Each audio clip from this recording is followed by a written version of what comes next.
Bismillahirrahmanirrahim. Assalamualaikum warahmatullahi wabarakatuh. Selamat ketemu lagi pada pelajaran biologi.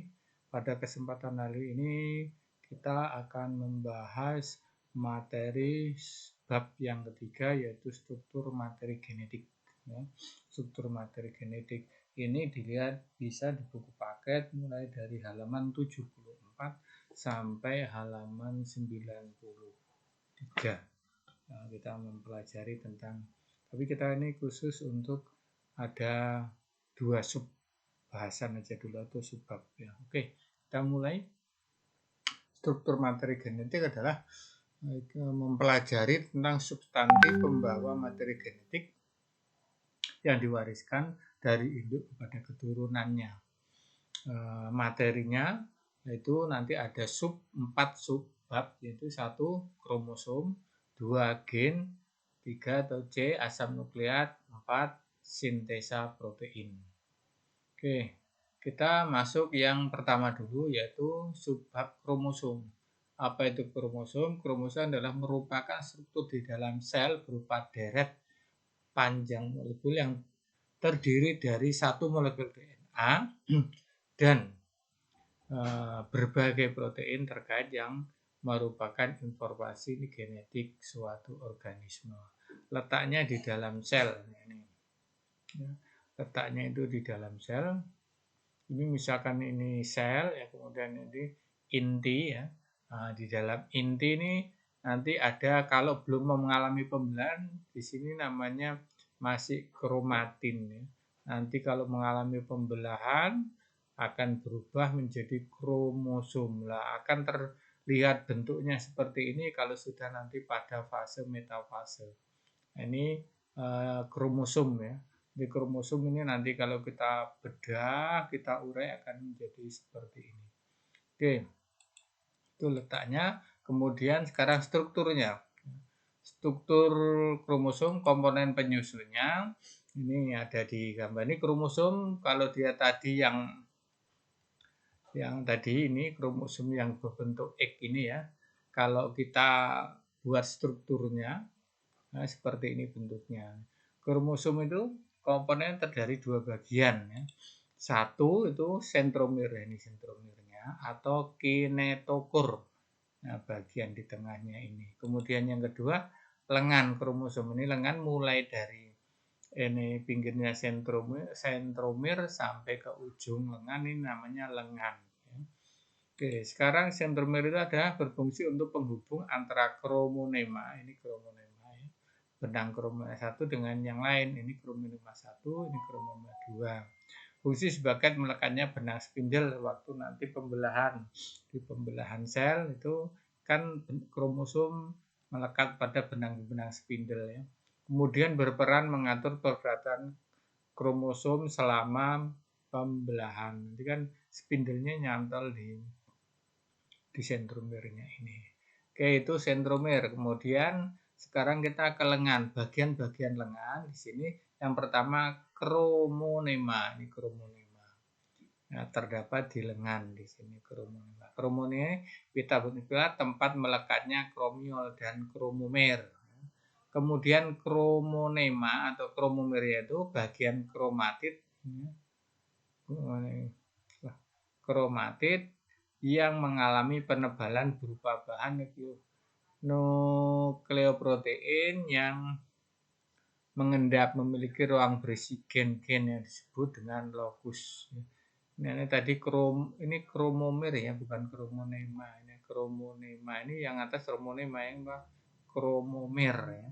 Kromomer. Kemudian yang ketiga lokus. Lokus ini nanti tempat melekatnya gen. Ini lokus. Kemudian matrik. Matrik itu cairan pengisi antara membran luar ini dengan pitanya, ini pita benang kromonema. Kemudian satelit, ini ujung dari lengan, ya, bagian ujung dari lengan. Oke, itu struktur kromosom. Sekarang macam kromosom itu kalau dilihat berdasarkan bentuknya, kromosom itu ada 6 macam. Ada bentuknya bulat, ada bentuk cerutu, ada bentuk koma, ada bentuk batang, ada bentuk huruf V, ada bentuk huruf L. Nah, sekarang berdasarkan sentromernya. sentromernya ada 4 ya. Satu metasentrik, kalau sentromernya itu letaknya di pas di tengah-tengah, lengannya sama panjang, namanya metasentrik. Yang kedua akrosentrik, itu kalau lengannya yang satunya itu lebih pendek, separuhnya dari lengan yang satunya, ini namanya akrosentrik. Kalau submetasentrik itu lengannya seperempatnya atau separuhnya dari akrosentrik, seperempatnya dari lengan yang besar yang satunya. Telosentrik itu sentromer terletak di ujungnya. Ya. Oke. Sekarang jumlah kromosom. Jumlah kromosom, setiap spesies memiliki jumlah kromosom tertentu. Jumlahnya setiap spesies ada yang sama, ada yang beda.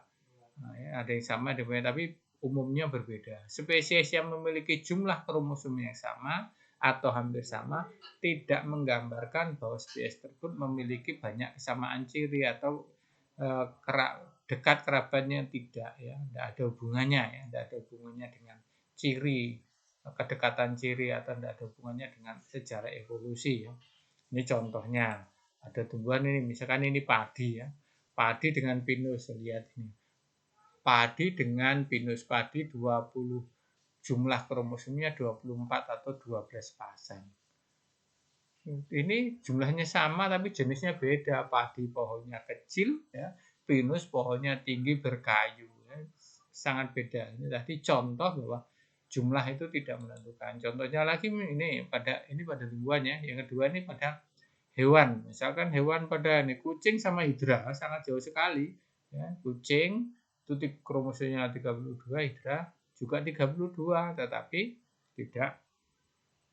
tidak sama. Tapi semakin tinggi, semakin banyak kromosom semakin sempurna, tidak juga ya. Misalkan ini manusia 46 jumlah kromosomnya, ikan mas 94.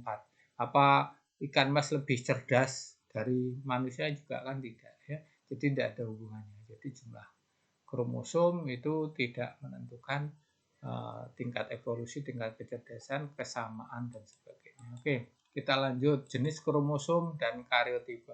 Dibedakan menjadi 2 jenisnya kromosom itu, autosom dan gonosom atau seks kromosom atau kromosom kelamin. Kalau autosom itu kromosom yang tidak ada hubungannya dengan pengaruh jenis kelamin, tidak ada hubungannya dengan jenis kelamin. Ya, ini misalkan kalau pada manusia itu misalkan kromosom yang mempengaruhi mata, mempengaruhi warna rambut, bentuk rambut, jumlah kaki, itu kan warna kaki, gitu kan, itu namanya autosom. Kalau yang gonosom jenis kelamin, mempengaruhi jenis kelamin, itu ada 2 kromosom penentunya, yaitu X dan Y. Ya, beliau dirapatkan dengan X ini nanti untuk seks kromosom betina, kalau Y ini biasanya untuk kromosom jantan. Ini dilambangkan biasanya bentuknya bengkok ya. Nah, penulisannya sekarang contohnya ini, penulisannya ini udah manusia ya, pada manusia. Ini pria, ini wanita. Ini kromosomnya sebanyak 23 pasang ya. Ini 1, 2 sampai 23 pasang, masing-masing satu pasang kan 22. Kalau dikali 23 berarti jumlahnya 46. Ini pada pria, ini pada wanita. Jumlah kromosomnya di sel somatis tubuh itu 46 buah atau 23 pasang. Nulisnya ya. Untuk sel kelamin atau sel gamet. Nah, kemudian ada sel tubuh atau sel somatis. Yang untuk sel kelamin gamet itu kalau sperma, nulisnya kalau sperma sebenarnya kan pada laki-laki. Sperma laki-laki itu ada 22 autosom plus 1 X. Ini calon untuk anak perempuan. Sedangkan untuk 22 autosom A plus Y ini calon untuk anak laki-laki. Jadi sperma itu ada 2 macam penulisannya. Ya. Sedangkan untuk sel ovum itu 22A plus X saja, hanya ada 1 kalau sel ovum. Ini sel gamet ya, untuk penulisan sel gamet ini. Kemudian untuk sel tubuh atau sel somatis, sel tubuh tadi ya, itu ada 22 nanti 22 pasang atau 44 kromosom. Kalau untuk pria itu penulisannya 22 AA berarti 22 pasang autosom plus XY atau 44A plus XY atau 46, XY. Kalau pada wanita 22AA plus XX atau 44A plus XX atau 46, XX gitu ya. Ini cara penulisannya. Nanti akan kita pelajari lebih lanjut di bab pewarisan sifat ya, di bab keempat. Oke, kita lanjut untuk tadi yang yang kromosom sudah selesai ya. Kita masuk yang ke B yaitu gen. Gen pengertian merupakan unit pewaris sifat terkecil yang dapat diturunkan pada keturunannya. Ini definisinya berubah-ubah. Sekarang sepakat itu internasional gen adalah bagian dari sekuen DNA yang mengkodekan RNA atau protein. Letaknya di dalam lokus. Nah, tadi kita gambar kromosom, ini gambar kromosom ya. Nah, di sini ada lokus. Nah, di sinilah nanti gen itu. Letak gen itu di lokus pada kromosom ya. Kemudian, nah ini tadi kalau letak gambarnya ya, ini misalkan sel dalam aja inti, ada kromosom. Kemudian kromosom ini kalau diurai kan ada benang DNA. Nah, benang DNA-nya ini nanti satu sekuen, nah ini namanya satu sekuen DNA ini menampakkan menampakkan atau melambangkan satu gen ya, satu sifat ya. Oke. Kemudian fungsinya ada dua. Satu, membawa informasi genetik dari setiap individu kepada keturunannya. Nah, misalkan ini rambut ibu yang warna hitam diwariskan pada anaknya. Makanya anak-anak juga itu warnanya hitam, gitu ya. Kemudian sebagai pengatur metabolisme untuk perkembangan setiap makhluk hidup. Nanti kita bahas di sintesa protein. Kemudian penulisan gen. Untuk melambangkan satu sifat ditulis dengan satu huruf. Sifat dominan dilambangkan dengan huruf besar. Sifat resesif dilambangkan dengan huruf kecil. Dominan itu artinya yang menang timbang sifat resesif. Ini kan dia berpasangan gen itu ya. Berpasangan. Namanya alel ya. Nanti kita bahas di bab keempat besok. Contohnya ini kalau menulis bunga warna merah kita lambangnya M besar. Nah, lawannya berarti kan warna putih. Bunga warna putih berarti M kecil lah. M kecil ini resesif, M besar itu dominan. Nah, kalau di gambar di kromosom seperti ini. Ini kromosom yang merah ini namanya lokus, di dalam lokus ada gen. Ini kromosom 1, ini kromosom 2. Biasanya kan kromosom itu kan kayak bentuk X gitu ya. Nah, itu yang kromosom 1, kromosom 2. Nah, ini yang sama ini namanya alel. Ini contohnya alel homozigot. Kalau di sini A besar, sini A besar itu namanya alel homozigot. Atau di sini A kecil, di sini A kecil ya, berarti itu alel homozigot. Artinya sama ya. Sama zigotnya sama. Nah, kalau yang seperti heterozigot namanya. Sini A besar, sini A kecil. Namanya alel heterozigot. Oke. Kita lanjut yang ketiga. Tadi kan kromosom udah, gen udah. Sekarang asam nukleat ya. Asam nukleat itu ada dua nanti, ADN dan ARN. Merupakan salah satu bahan dasar penyusun inti.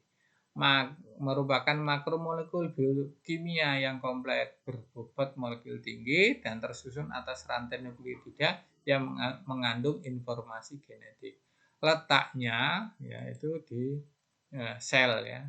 Kalau ADN di inti sel. Kalau dua-duanya di sel. Di inti maupun di sitoplasma. Jadi ini tadi tentang ADN. Nah, ini tadi sel, dalamnya ada kromosom. Nah, kromosom ini ada gen, ini ada DNA-nya. Ya, ini DNA-nya. Ya, nanti kita bahas lebih lanjut. Nah, sekarang macam ADN ya, macam asam nukleat. Macam nukleat ada dua, asam deoksiribonukleat atau ADN dan asam ribonukleat atau ARN. Nah, sekarang kita bahas satu-satu dulu. Asam deoksiribonukleat, kan disebut asam deoksiribonukleat, ini N-nya di sini berarti ADN. Ini satu nama ya, satu kata. Ini dua kata dijadikan satu. Nukleat yang mempunyai mempunyai gula dari deoksiribosa. Nah, ini ADN itu sejenis biomolekul yang menyimpan dan menyandi. Instruksi nyandi itu kayak sandi-sandi ya, kode-kode ya, instruksi genetik setiap organisme dan banyak jenis virus. Instruksi genetik ini berperan penting dalam pertumbuhan, perkembangan, dan fungsi organisme dan virus. Oke, sekarang komponen penyusunnya ya, komponen penyusun dari ADN. ADN itu tersusun dari polinukleotida namanya. Nah, setiap satu nukleotida terbentuk atau dibentuk oleh komponen satu gugus gula pentosa. Satu gula pentosa namanya deoksiribosa. Kemudian satu fosfat, satu basa nitrogen. Nah, contohnya ini biasanya dilambangkan seperti ini. Ini P-nya fosfat, ini basa gulanya, gula pentosanya. Kemudian ini yang disebut dioksi itu oksigennya di sini, maka disebut deoksiribosa. Nah, ini basa nitrogennya. Ini ada tiga komponen, fosfat, gula, basa nitrogen. Oke. Nah, terus macam basa nitrogen. Nah, ini basa nitrogennya yang ini ternyata ada dua jenis dan 4 macam. Ya. Jenis yang pertama dari purin. Ya. Dari jenis purin. Purin itu terdiri dari dua macam. Satu adenin disingkat dengan A dan satunya guanin disingkat dengan G. Yang kedua jenis pirimidin terdiri atas timin atau singkat dengan T dan sitosin disingkat dengan S atau C ya, kalau ada buku yang nyebutnya C, citosin ya. Nah, kemudian pasangan basa. Pasangan nitrogen ini antara purin dari pirimidin ini berpasangan untuk nanti menjadi double helix untaian dari DNA. Nah, pasangannya kalau adenin dari purin selalu berpasangan dengan timin dari pirimidin. Jadi A dengan T ini pasangannya ini. Jadi kalau A mesti pasangannya dengan T, T dengan A. Ya. Dan dihubungkan dengan dua ikatan hidrogen. Ya. Sedangkan G, guanin dari purin, nanti akan berpasangan dengan sitosin atau S dari pirimidin. Jadi nanti G selalu berpasangan dengan S atau C. Ini diikat dengan 3 ikatan hidrogen. Jadi kalau misalkan A berpasangan dengan S, bisa enggak? Enggak bisa. Apa? Lah A itu ikatannya tangannya hidrogen cuma 2, kalau S tangannya 3, enggak bisa ya. Oke. Nah, kayak gini, misalkan kayak ini adenin itu pasangan kan dengan timin. A dengan timin. Ikatan hidrogen yang warna merah ini. Nah, ini cuma 2. Ya, ini pasangannya A itu selalu dengan T, T selalu dengan A. S itu dengan G karena S dan G ini punya ikatan hidrogen ada 3. Nah, ini namanya ikatan hidrogen ada 3. Nah, ini tidak bisa dihubungkan dengan A dengan G, tidak bisa, atau A dengan S tidak bisa ya, karena tangannya beda. Oke, gitu ya, itu pasangannya. Nah, sekarang strukturnya ADN itu, strukturnya kan tadi itu manjang ya, manjang itu dari 5 ini dari atas ke bawah ya, bawah. Nah, terus yang sini juga dari bawah ke atas. Nah, ini namanya berpilih, namanya double helix ya. Nah, tengah-tengahnya ini basa nitrogennya. SG, AT, SG, GS, TA, SG, TA, AT, GS, terusnya. Oke, sekarang susunan basa nitrogen pada DNA. Nah, ini tadi kalau yang sebelah ini sini, ini kan dari atas ke bawah nih, dari 5 ya. Ini ikatan apa ini?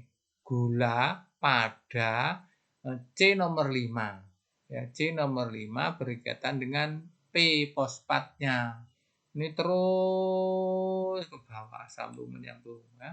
Sedang yang sini kebalik ya, dari 5 ke 3 ke sana terus ke atas itu.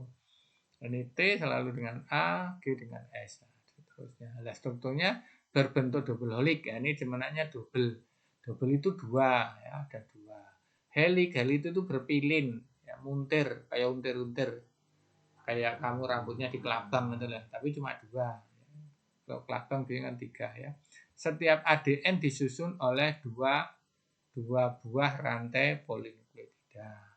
Rantai polinukleotida dibentuk oleh banyak nukleotida yang berikatan satu sama lain. Ini kan ini dari sini ini berapa nukleotida ini? 1, 2, 3 ya, ini ada 3. Ini mau ke 4, sini fosfatnya enggak ada. Kalau dari sini 1, 2, 3, 4. Nah ya, ini ada 4 nukleotida. Yang sebelah sini juga ya 1, 2, 3, 4 sama 4 nukleotida. Jadi ini rantai yang terlihat di sini ada 8 nukleotida. Rantai yang 1 dari 4 nukleotida, rantai kedua pasangannya 4 nukleotida. Itu ya. Oke, kita lanjut. Struktur dari ikatan fosfodiester yang menghubungkan molekul mononukleotida. ini misalkan siapa tadi nukleotida, ini berarti kan basa nitrogen, ini gula, ini fosfat. Ini dua nukleotida disambung supaya menjadi rantai. Lah sambungannya gimana? Ini digeser ke sini jret ya. Nah, ini di OH yang sini. Nah, ini nanti berikatan dengan P fosfat yang di sini. Ya, dengan fosfat yang di sini. Nanti kan enggak aduk dengan yang sini. Nah, pada P nomor C nomor 3 yang atas ini nomor 5. Ini 5, 3. Nah, ini nanti yang fosfat yang di sini gaduh bertemu dengan C nomor 5 dan seterusnya. Jadi ikatannya 35. Dari gula atas ya, yang atas nyantol di fosfatnya nyantol di C nomor 3, yang gula bawah nyantol di C nomor 5. Kemudian polaritas rantai polinukleotida. Ini ujung yang 5 ya. Ini ya ujung yang 5 tadi kayak tadi 5 ke 3 ini ke sini ke sana. Ini juga gitu ya. Ini juga sama dari kalau ini dari 3-nya dari bawah ke atas, kalau yang satunya dari atas ke bawah. Jadi saling berselisih gitu ya untuk gaduhnya itu. Oke, sekarang kita lihat animasi dari ADN.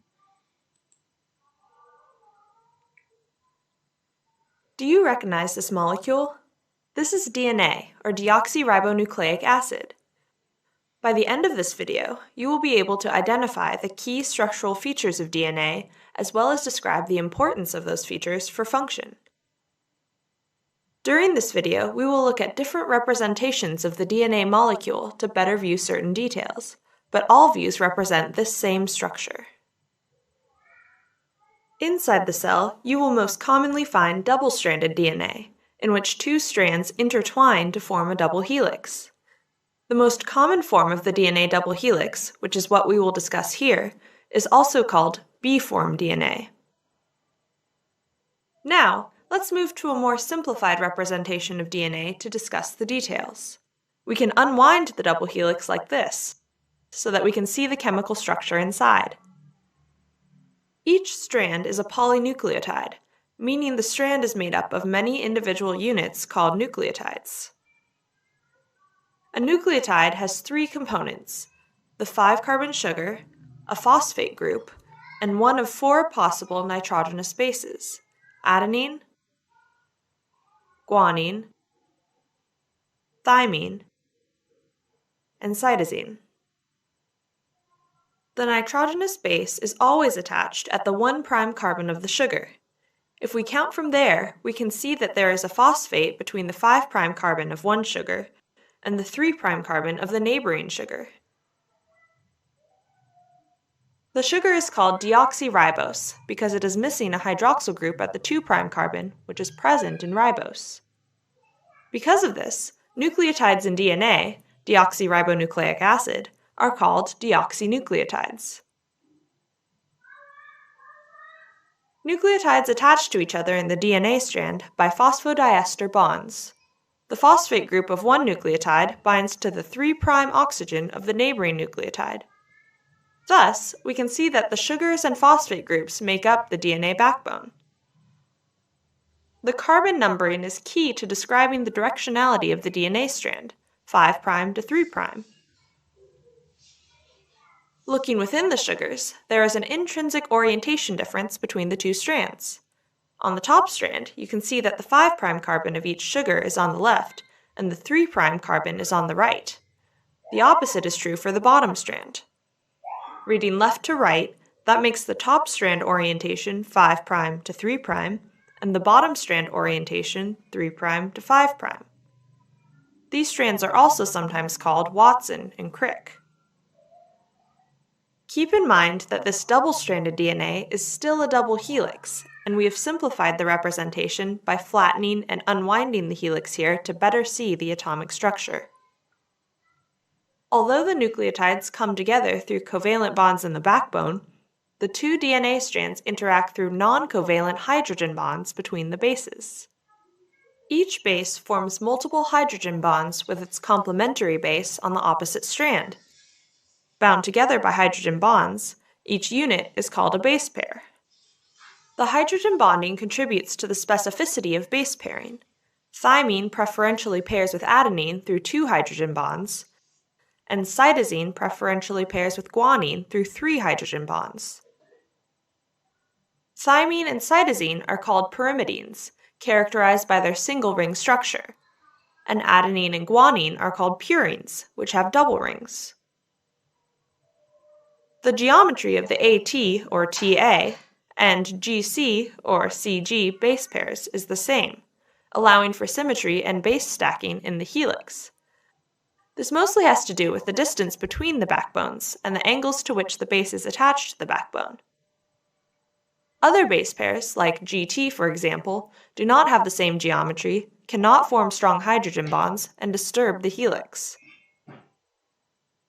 The double helix structure of DNA is highly regular. Each turn of the helix measures approximately 10 base pairs. In addition to the hydrogen bonding between the bases, the stacking of the bases also stabilizes the double helix structure. These pi-pi interactions form when the aromatic rings of the bases stack next to each other and share electron probabilities. The regularity of the helical structure forms 2 repeating and alternating spaces called the major and minor grooves. These grooves act as base pair recognition and binding sites for proteins. The major groove contains base pair specific information, while the minor groove is largely base pair non-specific. This is because of the patterns of hydrogen bond acceptors and donors that proteins can interact with in the grooves. In this way, the DNA can be acted upon in either a sequence-specific or non-sequence-specific manner, allowing proteins to position themselves correctly in the genome to carry out their designated tasks. This is the DNA double helix, and you've now learned the structural features that influence its function.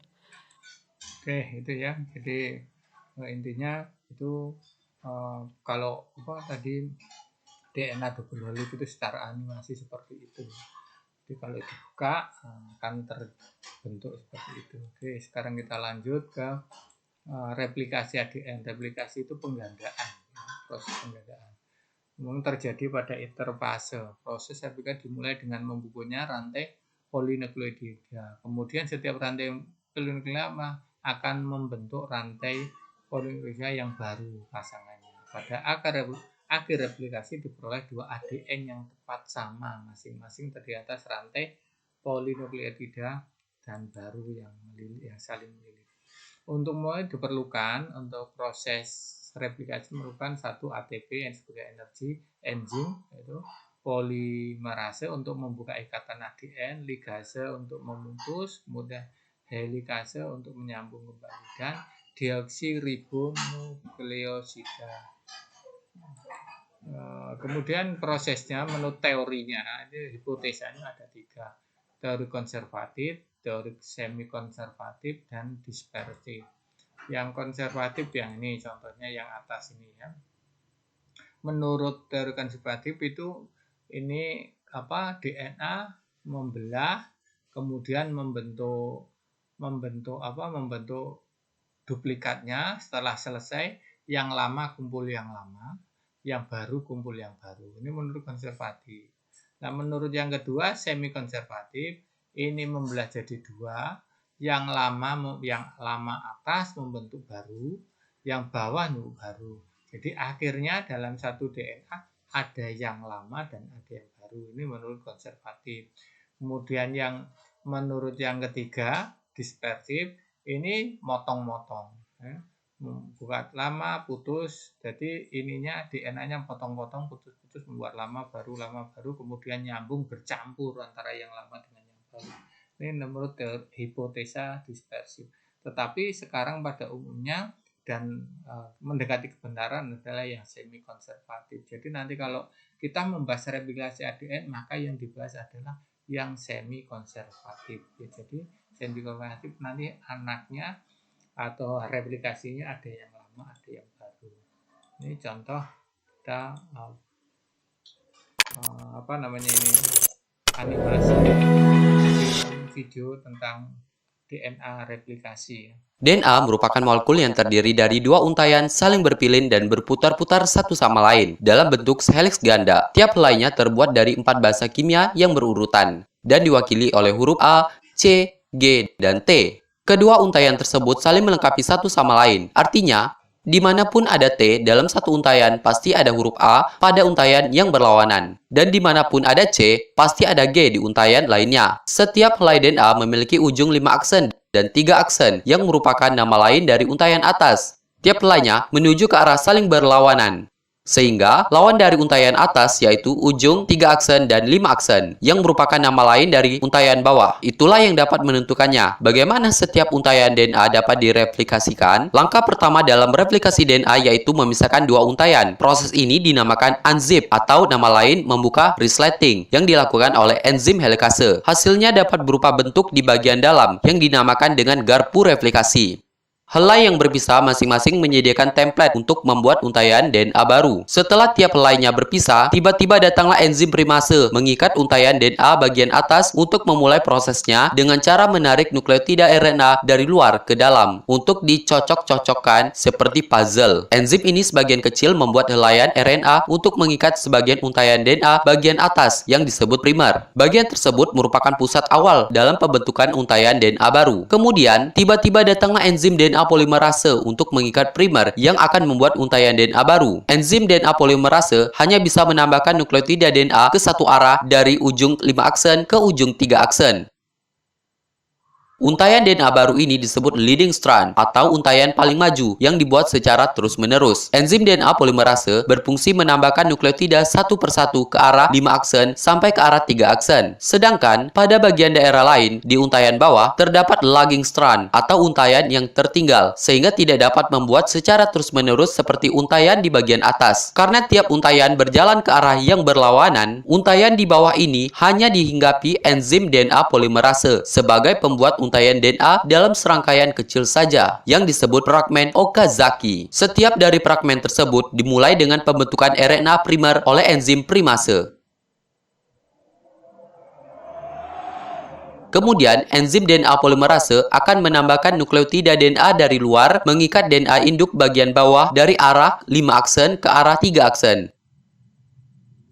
Selanjutnya, enzim primase akan menambahkan RNA primer kembali dengan jarak yang lebih jauh di daerah lagging strand. Kemudian, fragmen Okazaki dibuat lagi oleh enzim DNA polimerase. Dan kemudian prosesnya diulangi lagi seperti tadi. Setelah DNA baru terbuat, enzim eksonuklase akan menghilangkan semua RNA primer di kedua DNA yang terbuat. Setelah itu dilanjutkan lagi oleh enzim DNA polimerase untuk mengisi celah kosong yang tertinggal.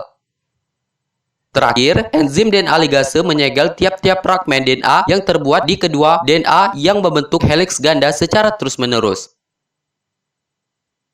Replikasi DNA digambarkan sebagai semi-konservatif karena setiap molekul DNA terdiri dari satu untaian lama yang dilestarikan dengan satu untaian baru.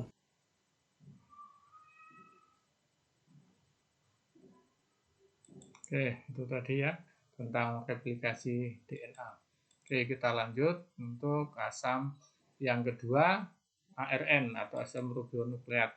Molekul primer yang terlibat dalam berbagai peran biologis, ya, mengkode, dekode, regulasi, dan ekspresi gen. Fungsi pelaksana sintesa protein, strukturnya berupa rantai tunggal. Kalau tadi ARN ganda, tadi yang melilit, kalau ini tunggal. Letaknya di inti sitoplasma, kloroplas, dan mitokondria. Komponen penyusunnya ya sama, fosfat, gulanya, tapi kalau tadi gulanya deoksiribosa, ini gulanya pentosa ribosa. Basa nukleoidnya berbeda dengan ADN, ada beda di pirinnya ya. Macam basa nukleoid pada pirimidin ada, kalau tadi di ADN di sini kan timin, kalau ini urasil. Ya, bedanya hanya di sini ya. Pirimidinnya timin, di sini urasil dan sitosin. Kalau purinya tetap adenin sama guanin. Jadi pada ARN timin diganti oleh urasil. Contohnya ini satu nukleotida pada ARN. Ini ada fosfat, ada gula ribosa, kemudian ada urasil. Nanti kalau nyambung dia seperti ini nukleotida 1, 2 ini urasil, guanin, sitosin, adenin. Nah, ini strukturnya ya, ini urasil, kemudian ini gulanya, bedanya di sini ya, gulanya dari pentosa tadi ribosa. Rantai ADN itu disebut dengan tunggal seperti ini ya, rantai tunggal. Ini hasil cetakan nanti dari RNA. Nah, ini rantainya seperti ini, struktur rantai. Macamnya RNA itu ada 3, ARND atau ARNM ya, membawa kode genetik ke ribosom. Ini hasil cetakan dari ADN. Kemudian RNAR atau ARNR, komponen ini adanya di ribosom. RNT ini yang membawa asam amino ke ribosom. Besok di pertemuan yang akan datang kita bahas ini di sintesa protein. Sekarang perbedaannya antara DNA dan RNA. Satu, komponennya gula, kalau DNA deoksiribosa, kalau RNA ribosa. Basa nitrogennya, kalau DNA purinya adenin guanin sama ya. Nah, sini RNA juga adenin guanin, pirimidinnya beda. Kalau ini pirimidin timin sitosin, sini urasil sitosin. Jadi bedanya di pirimidinnya, ini si timin, ini urasil. Bentuknya ini kalau DNA rantai panjang ganda berpilin atau double helix, kalau DNA rantai pendek, tunggal, dan tidak berpilin. Letaknya, kalau DNA itu hanya di inti, DNA itu di dalam nukleus, kloroplas, mitokondria. Sedangkan pada RNA di nukleus, sitoplasma, kloroplas, dan mitokondria. Ya. Kemudian kadarnya atau konsentrasinya, kalau DNA tetap karena dia di inti tetap ya, sedangkan RNA tidak tetap. Oke, sekian ya. Tugas nanti nyusul.